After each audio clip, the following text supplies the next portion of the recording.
Just looking at our wonderful ANR function, just checking how long you've had your sell rating. Since January last year, your price target for Disney, $94, implies a 12% downside from yesterday's close. Was there anything in Disney's earnings, Brian, that made you rethink that rating?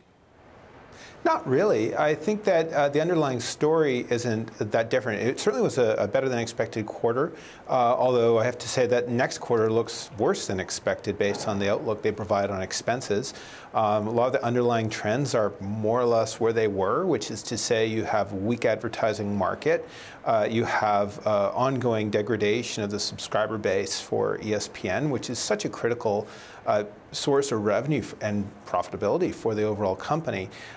So that hasn't changed much. I'd also add that while the studio slate looks great, and that business continues to do incredibly well, you can look at the consumer products business, which doesn't seem like it has a very good outlook. So mixed is the best way I'd characterize it.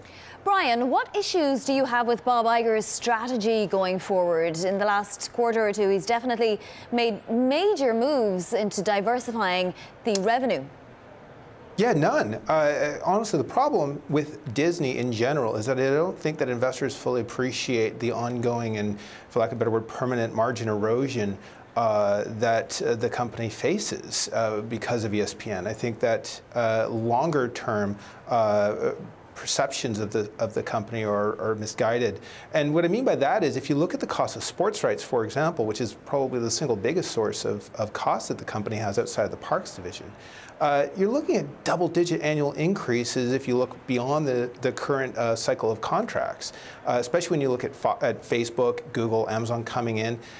This is going to cause ongoing and just permanent margin erosion for that business, on top of the fact that you have subscribers falling apart who didn't want the product in the first place.